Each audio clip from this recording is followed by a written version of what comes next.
Materi bahasa Indonesia kali ini yaitu menganalisis isi debat. Hakikat debat. Debat dapat menyadarkan pembicara tentang ketidakjelasan dalam berpikir dan mengungkapkan pikiran. Dalam debat, orang terbina mengangkat suara pada saat yang tepat dengan santun dan logis.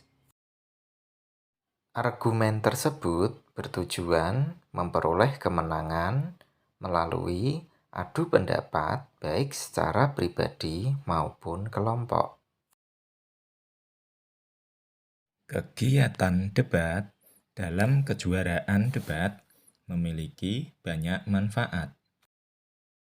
Di antaranya yaitu manfaatnya sebagai berikut. 1. Mengasah olah pikir. Peserta harus mencari bahan dan tambahan pengetahuan mengenai subjek yang akan didebatkan. 2. Menjadi lebih kritis dan peka dalam memahami masalah di lingkungannya. 3. Menumbuhkan bakat, sifat, dan sikap kepemimpinan. 4. Melatih merumuskan buah pikir yang jelas dan singkat. 5. Menumbuhkan sikap untuk saling bersabar, bertoleransi, dan menerima pendapat orang lain. Dan yang keenam, melatih berkomunikasi secara akurat pada saat yang tepat.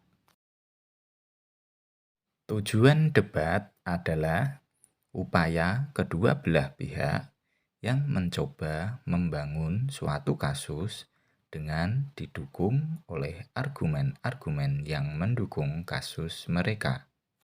Cara membuat satu argumen yang baik dan benar biasanya berdasarkan pada pertanyaan-pertanyaan dasar berupa apa atau what, mengapa atau why, bagaimana atau how, kesimpulannya atau so what is the conclusion. Debat memiliki beberapa aturan yaitu sebagai berikut. Pertama, terdapat 2 tim yang berdebat. Setiap tim terdiri atas 3 pembicara yang secara bergilir akan menjadi pembicara pertama, pembicara kedua, dan pembicara ketiga.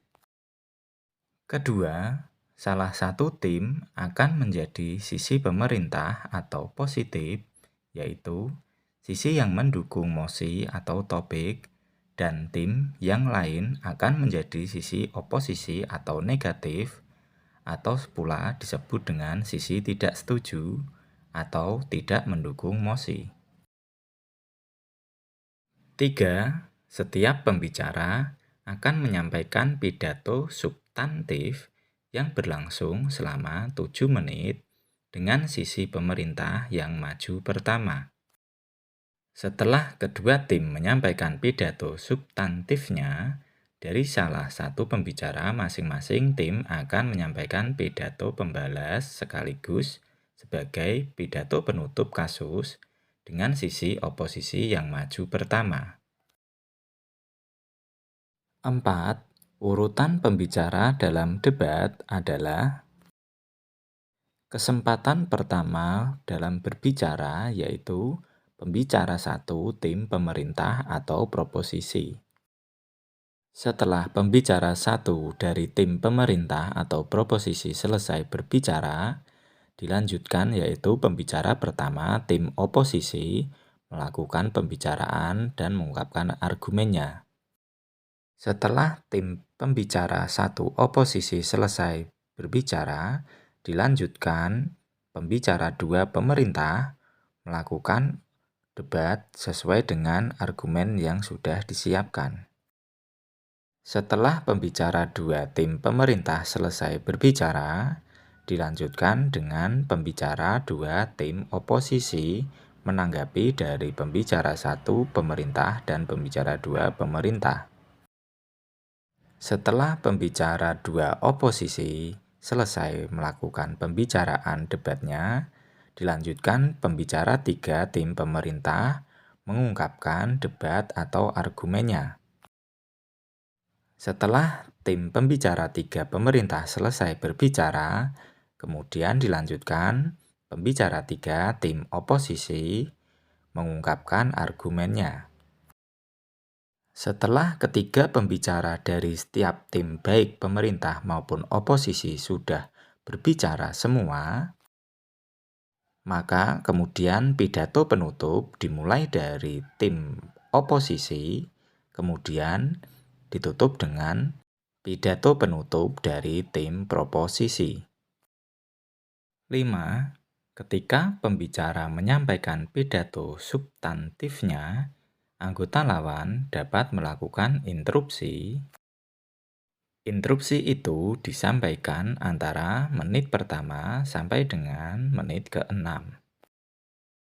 Interupsi tidak boleh dilakukan saat pidato penutup. Pembicara yang sedang menyampaikan pidatonya memiliki hak untuk menolak atau menerima dari interupsi tersebut.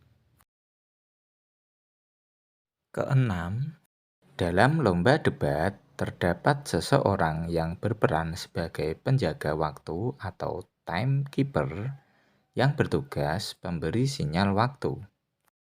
Ia akan mengetuk 1 kali pada akhir menit pertama dan ke menit ke-6 untuk menandakan awal dan akhir waktu diperbolehkannya interupsi. Penjaga waktu akan mengetuk 2 kali saat menit ke-7 menandakan waktu debat sudah habis. Pembicara yang kurang atau lebih dari waktu 7 menit saat berbicara mengurangi poin penilaian juri.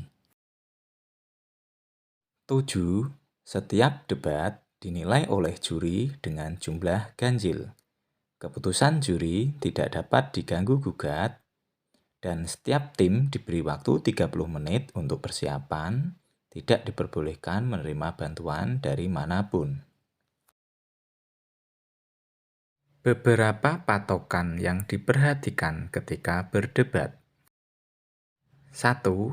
Membuat definisi dan parameter dari suatu topik yang adil dan dapat diperdebatkan. 2. Memberikan dasaran kasus yang kuat terhadap kasus. 3. Menyusun argumen dan respon menggunakan kaidah apa, mengapa, bagaimana, dan kesimpulannya. 4.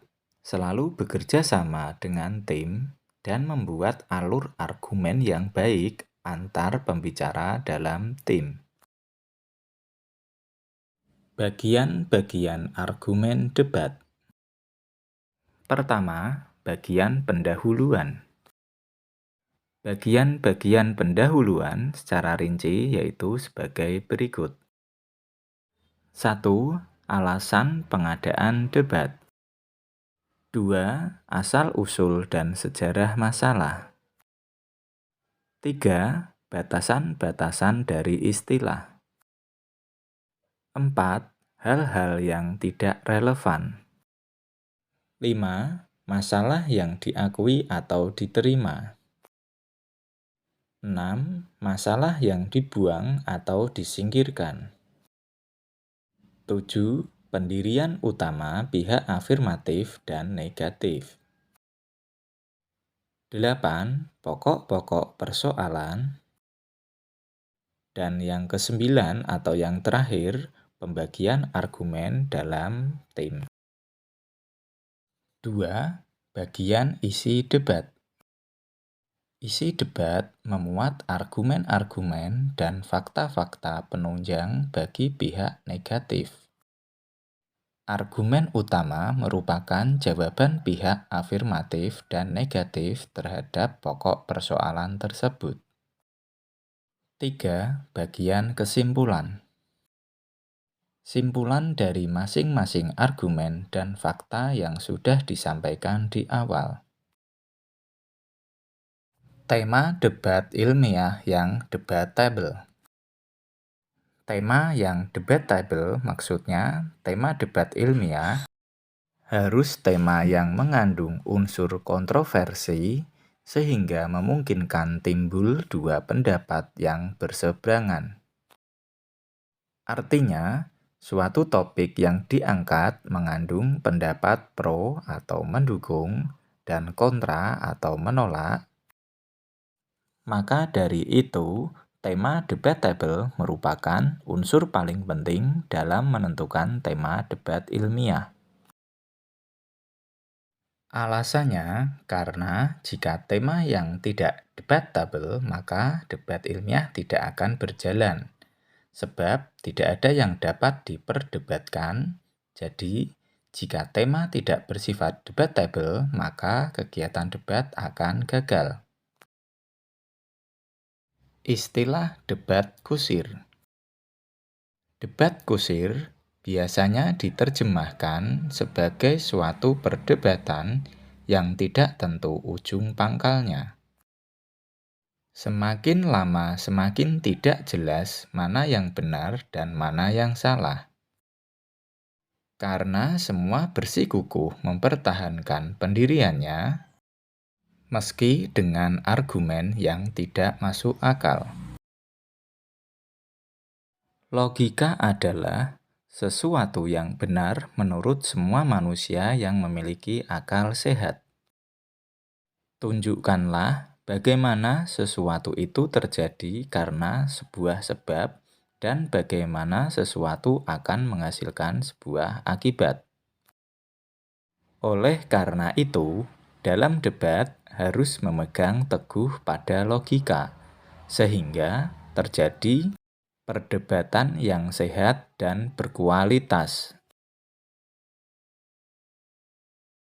Demikianlah materi Bahasa Indonesia kali ini. Semoga bermanfaat dan terima kasih.